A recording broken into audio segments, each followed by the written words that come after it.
Not having a turret in World of Tanks can absolutely suck, but on the odd occasion where the enemy team don't realise what they're getting themselves into, these tanks can produce some of the best games you'll see, and that's exactly what I'm going to show you in the two replays we've selected today.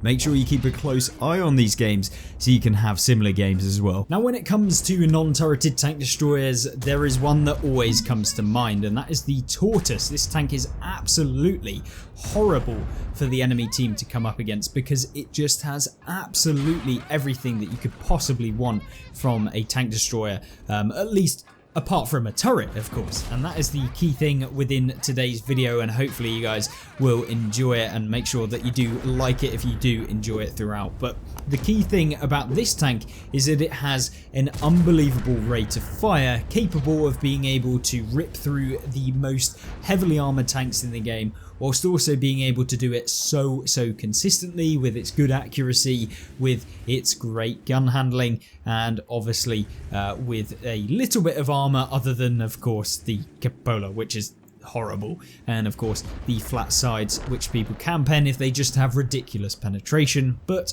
either way, the Tortoise can more than make up for it when it can keep its gun firing, and with a reload of about 5.6 seconds to deal 400 alpha, yeah, I mean, this thing is going to shred opponents so easily. The one thing that it does kind of suffer against is tanks that have high alpha and can keep poking it, whilst knowing the reload of this tank can be a little bit annoying, as you saw there, the Skoda coming round. But unfortunately for the Alpine Tiger, he doesn't quite understand the snapshotting capability of this absolute monster, as with the T103 not expecting to be able to get hit in the cupola from these distances. And yeah, it's a big thumbs down for the T103. I feel bad. That tank is just an absolute monster of a tank, and not in a good way. But either way, you're now seeing the Skoda T50 trying to make his impact against the Tortoise. And yeah, I mean, you can't really deal with a Tortoise when you're in a bit of a bog standard broken tier 9 medium. That, yeah, I mean, if you can hit the cupola, it's brilliant. But because you can see the Tortoise playing on the kind of coming round a right hand bend, what he can do is he can hide the cupola because no one can actually see it, and that's what's going to allow you to really start racking up huge amounts of damage in these non-turreted tank destroyers. And you really have to make use of every aspect of your tank when playing in tanks like this. That, you know, you sacrifice, you know, being able to have a fully flexible turret, and that's something that you'll learn as you decide to play any of these, if you decide to play them. But of course, that's one of the biggest weak points as well. So what you can do up against tank destroyers is obviously try and track them, because once you've locked them in place, the problem that they then have is that they've then got to try and outplay you by, you know, reloading or just using the brute sheer DPM that these sorts of tanks have. But unfortunately for them, if you kind of preemptively look in certain directions and you're making sure that you are being a bit of a nuisance, yeah, you can certainly shut people down when they try and make those big plays. But unfortunately for the IS-3, he gets shut down, and there's now a Skoda T56 who's thinking he's funny. But unfortunately for him, once again, like the rest of the team, he's going to suffer the same fate. And he tries jumping off. Can he get him before he does? And yes, he can. Lovely work. There's an ELC even 90 out in the centre, but he decides no. It's time to really secure some damage against this Cobra. And the Cobra is definitely a dangerous tank against something like a non-turreted one, because it only takes one of his Hesh rounds to be able to track the Tortoise, then get round the side of him, or maybe even go for 2 tracking shots.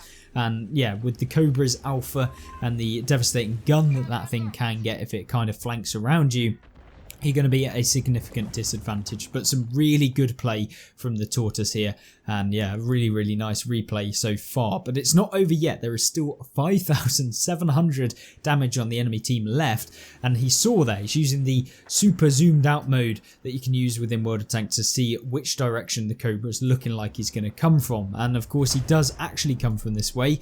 There is of course chance that he baits the Tortoise into looking one way and then goes around the other way. It's a common tactic that some of the more experienced players will use, but you know, the majority of players aren't like that, so you know, it's probably best to secure yourself against the majority of players. But either way, 7,800 damage done, and the game is starting to really heat up. And this is exactly the sort of gameplay you want when playing in the Tortoise. And there is a 2 versus 5 situation, down to a 1 versus 5, and it is a potential collar ban of if the Tortoise can play this well. And this is the sort of game you want in your non-turreted tanks. It is a very difficult game to win because when you don't have a turret, the end game kind of where you have to be flexible and multiple opponents can come at once and you have to keep turning for different opponents, it gets very difficult when you are playing in these. But that's really where you have to be crucial, maybe going for tracking shots. You can see there the ELC obviously thinking he could get around him, and unfortunately that's not the case. And even when things like the Progetto start coming around, he's not going to realise that he's getting any damage. And so one tank out of the way, and unfortunately there is a Tortoise that hasn't been spotted for the entire game, or at least since the beginning, and he's camping up in the base. So have to be a little bit careful in this situation because of course you know how dangerous the Tortoise is, having done 9,000 damage pretty much in this thing, and so yeah, he does manage to kind of luckily hit the Progetto to a degree. I mean, it is a slimish shot to be able to reliably get. The Skoda T50 appears to be for some reason ramming the Tortoise. I wouldn't necessarily recommend it when the tank is this heavy, and now it's really curtains for the Skoda with his long reload now and having been a 2-shot for him, and he's pushing him up against the dead wreck. And yeah, I mean, as it feels bad, I don't quite know what the Skoda T50 was doing, but obviously wasn't working very well. Definitely not working as intended. Now, 10,000 damage done in the Tortoise is no mean feat. I mean, it is a very difficult challenge to be able to complete, and especially when you're obviously going for the 3rd mark, as you can see, having 2 marks already, it's exactly what you'll be wanting. But there's still plenty more stuff to do in this game, and it's not all over yet, and it's time to find the remaining Tortoise. So I guess I'll skip forward a little bit so we get to the action, although don't apparently need to do that as this game is just action packed. Now unfortunately the enemy Tortoise does manage to hit the pen, but he lands a lovely round into him. The Tortoise on the enemy team obviously knowing about the weak point of this area here where it does become a lot flatter, and now it's a case of kind of baiting each other. Both tanks need to hit the other twice to be able to secure the damage. Both tanks over 500, which means the 25% roll on the RNG needs to potentially deal 500 damage in one shot unless you pen with Hesh, which is just not going to be possible from the front. But unfortunately for the enemy Tortoise, he bounces one and it is all curtains for the enemy team from here. Or is it? There's still one pesky tank in the game, or at least an artillery piece, self-propelled gun, the 212A. So let's jump over to when he finally finds this tank and see what actually happens at the end of the game. Finally making his way to the enemy's base, exactly what you'd be expecting. The artillery is actually not where you'd be expecting him to be, and that kind of gives the artillery the upper hand here. Does try and go for the snapshot, wouldn't recommend it all of the time, especially when you're starting to run out of rounds, but you know, there's no way that this artillery piece is going to be able to avoid what, like 7 rounds or 8 rounds when he actually fired that, so I'm not surprised. But what he does do here is, instead of going after the artillery, you know, he could splash him for 500 damage. Instead he sits here and he waits. He's in the cap circle, he's got the time advantage, he can cap within the minute, so he's just waiting for the artillery piece to make the move where he has to go round the corner and try and spot him. Of course, the problem with doing this is that if the artillery piece just crests around the corner, spots him, he can then kind of pull back around it and launch a shell over the top of this ridge line or the left-hand ridge line to be able to get some damage on him potentially. But you know, that would be a very lucky shot from the 212A, and unfortunately for him, the Tortoise is loading HE with its 120mm of Hesh, allowing him to destroy him before he even gets the chance. So a brilliant replay of the Tortoise, and hopefully you guys have enjoyed so far. And if you have, please do consider liking the video and of course subscribing. Now the next replay that we do have for you today is looking at the Object 268, and this is actually something completely different from what you expect having seen the Tortoise from a non-turreted tank, and that is because this tank has a much larger gun, you have a longer reload, and in doing so you do have to sacrifice a few things. But in having the higher alpha damage that this tank does, what you can do is annihilate opponents really quickly. And because this tank actually has a really good reload for the alpha that it does have, it actually has very good damage per minute for this tank. However, you know, it doesn't get the turret, which means that you do have to rely on things like armor, and when the tank isn't particularly the most armor tank, it's no Object, of course the Object 268 version 4, but it definitely does have some little bit of troll armor that can actually be really annoying for opponents to deal with, and it also gets this really good kind of angled front armor whereby if people auto aim you it can often bounce, and this is one of the key things that I like about the Object 268 and why it is a very good tank in the game. The only thing that I'm not particularly too much of a fan of anymore, having seen it been buffed or nerfed, as they basically removed 100 alpha off of all of these tier 10 tank destroyers. Yeah, I mean, it used to be so much funner to be able to roll for 1000 damage with your standard rounds, but of course probably a little bit too broken, as you can expect on a tank like this which reloads so quickly. I think you can look at a reload of about 16 seconds with this thing, which makes it devastating, and how you've seen over 4,500 damage done with only 2.5 minutes on the battle clock, which is unbelievable. And this is the sort of place that you want to get yourself in with these non-turreted tanks, because what you can do is you have all of the opponents literally sat there ready for you to farm. Now granted, a lot of the time it's not that easy to find spots where you're able to find all of the tanks literally sat in front of you, especially when they're heavies that have so much hit points that you can farm, but that's really where you have to learn about positioning. And although this is like one of the pinnacles of where that actually happens and you're able to farm up opponents, you still got a lot to kind of take from this game, and especially in the later stages where it all dries up and there's not necessarily opponents literally just sat there waiting for you to pen them, and it's just a case of does your RNG actually say yes. But one thing that I always liked about the 268 is that it is actually fairly quick to turn. I'm not going to say it is super quick to be able to kind of traverse its hull.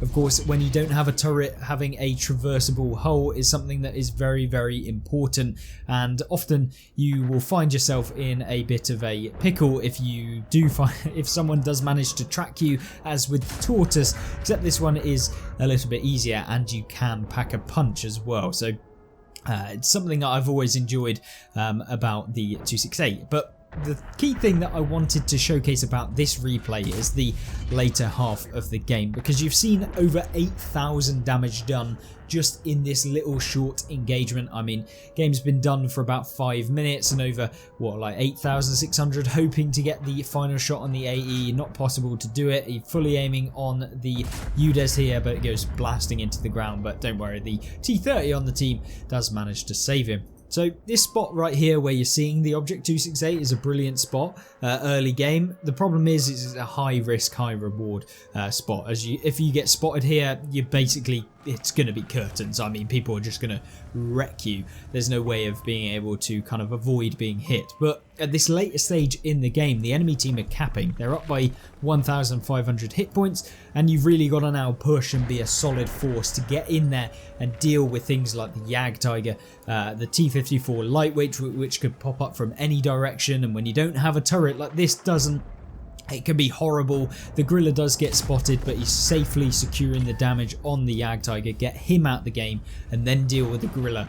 Now, one thing that you're probably thinking about is, oh, the Gorilla, you can pen that with HE, right? And yes, you can. And how much alpha does such a tank with 750 base alpha damage on this get with its HE rounds? Well, you'd be pleasantly surprised to know that it gets an average damage of 1,100, meaning you are basically a Jaegeru with your HE rounds if you can pen. And you can pen with this tank because it gets 90mm of penetration, which is more than enough to go through a lot of these kind of higher alpha damage tanks that have no armor, glass cannons, and also some of the mediums as well. If you can catch a medium in the side, even E50s you can pen in the side with this thing if you get a little bit lucky and you hit the upper kind of rear of the tank.